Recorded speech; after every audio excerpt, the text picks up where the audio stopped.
it's time to talk about space aliens. Yeah, we're to chapter 19 now, and certainly one of my favorite portions of this class is talking about space aliens. Our culture loves space aliens. I mean, you can just look at the huge slew of movies that have aliens in them, and that alone is enough to tell you that we are just in love with space aliens. Now, that's our culture. Incidentally, Aristotle believed there could be no aliens, all right? Why? Because Aristotle believed there could be only one world, and we're on it. So this world is it. Basically, Aristotle's view was, a world is made of earth, air, fire, and water, and their place is toward the center of the universe. Okay, so if you had some other world out there, then the earth part of it would come and run into the earth part of us, and it would have long ago made a new world. So that any worlds that would be there would have all accumulated into one, Earth, because of course Aristotle thought the universe was infinitely old. So Aristotle was like, no, there's only one world, we're on it. That got condemned by Bishop Tempier of Paris in 1277. He condemned that as one of various Aristotelian ideas that were heretical in that they limited the power of God. The idea was, hey, God's God, he can make as many worlds as God so sees fit. And so Aristotle is wrong. All right. After Tempier's condemnation, a variety of different European thinkers envisioned all sorts of different worlds. When they're thinking of this, they're kind of almost thinking more like what we would think of as other universes. Okay.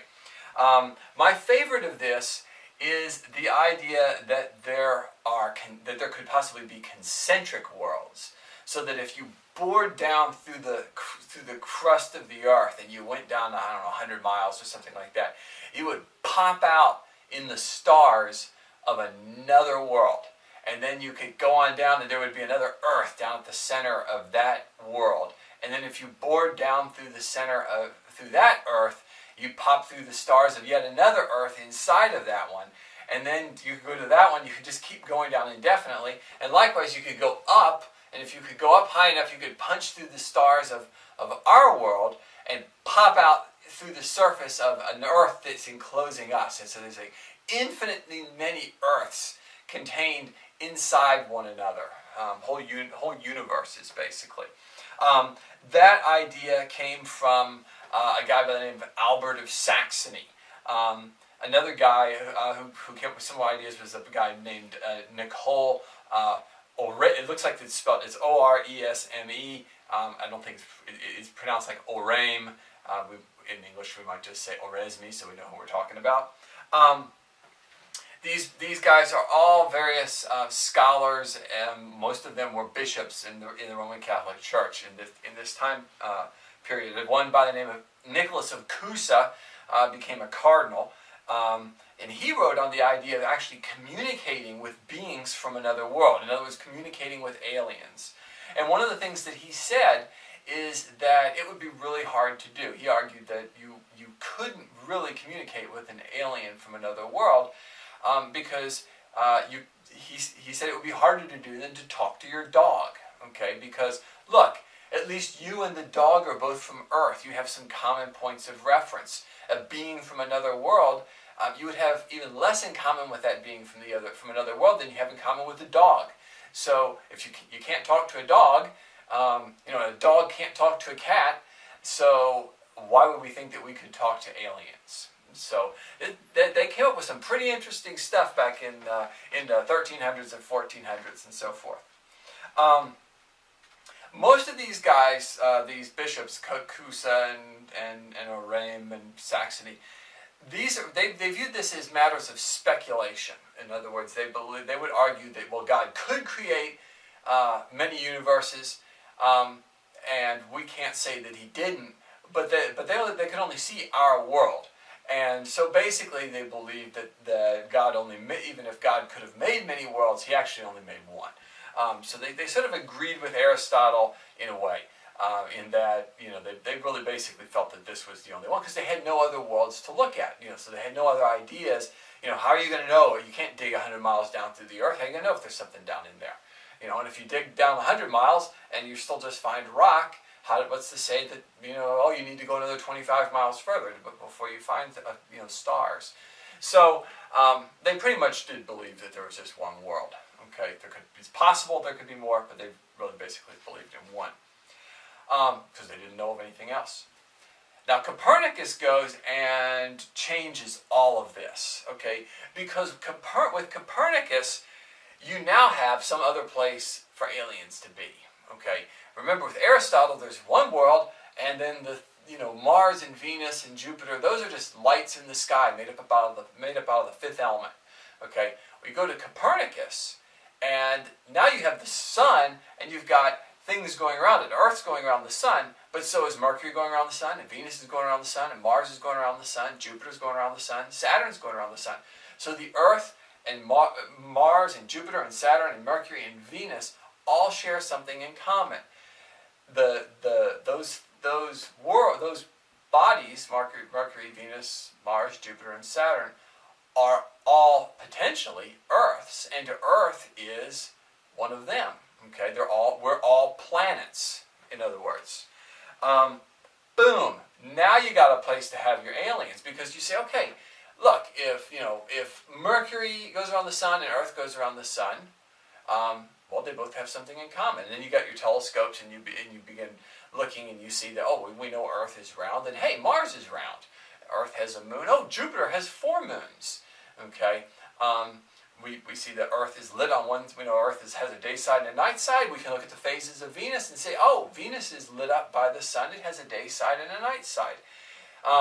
So you begin seeing there's these similarities between Earth and Mercury, Venus, Mars, Jupiter, and Saturn. And astronomers very quickly said, well, look, Earth's got these things. These planets got these things. Earth turns on its own axis. You can see other planets turning on their own axis. There's these similarities between Earth and the other planets, so presumably Earth has life on it. The other planets have life on it. So Jupiter has life on it, Mars has life on it, and Earth has intelligent life, and therefore these places all must have intelligent life just like Earth. Why would Earth be the only one? Okay, why would Earth be the only planet to have, in the solar system to have life on it? So very quickly got to the idea that everything in the solar system, and in fact beyond the solar system, was inhabited. Okay, so the moon was thought. People believed the moon was inhabited. There was actually a very famous episode in the 1800s about newspaper stories about astronomers seeing people on the moon. William Herschel argued that the sun was inhabited. That the sun was actually a relatively cool body with a fiery atmosphere, and the sunspots were dark, where you could see down to the cool dark surface underneath, and that the sun would then be populated by oodles of intelligent beings. He believed that he had seen a forest on the moon with his big telescopes. An astronomer by the name of Jerome Lalande said that only people with groveling minds would be so blockheaded as to think that only the Earth has intelligent living beings on it. In the 1800s, a guy by the name of Thomas Dick did a calculation of how many intelligent beings were in the solar system. And the value he came up with was 22 trillion, which would be, there's about 7 billion that we believe are humans on Earth now.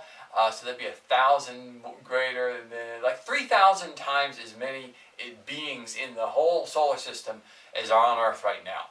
Okay, and then, since of course he believed that the stars had planets around them and that those would be inhabited as well, he went and calculated out the population of the entire observable universe and came up with 62 sextillion intelligent beings in the universe. So the Earth was,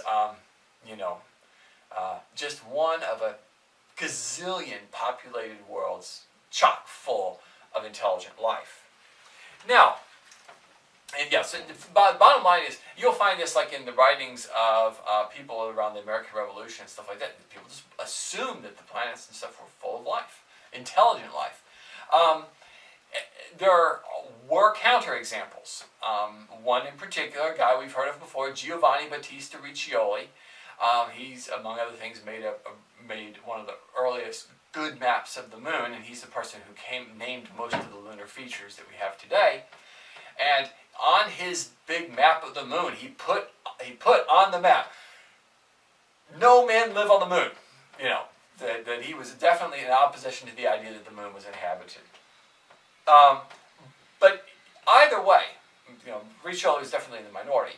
But regardless, this is all done sort of without any real evidence. Okay, the people who were arguing that all the planets were inhabited, and the sun was inhabited, the moon was inhabited, they didn't actually have any direct evidence to show that. Herschel thought he'd seen a forest on the moon. That's true.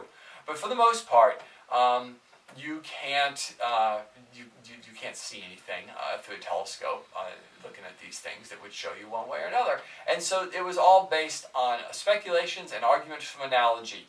You know, that, like I said, you know, Earth's round, it goes around the sun, it turns. Jupiter's round, goes around the sun, it turns. Earth has a moon, Jupiter has a moon. So why would Earth have life and Jupiter not have life? Why would Earth have intelligent beings and Jupiter not have intelligent beings? So all the arguments were on that basis without any direct evidence.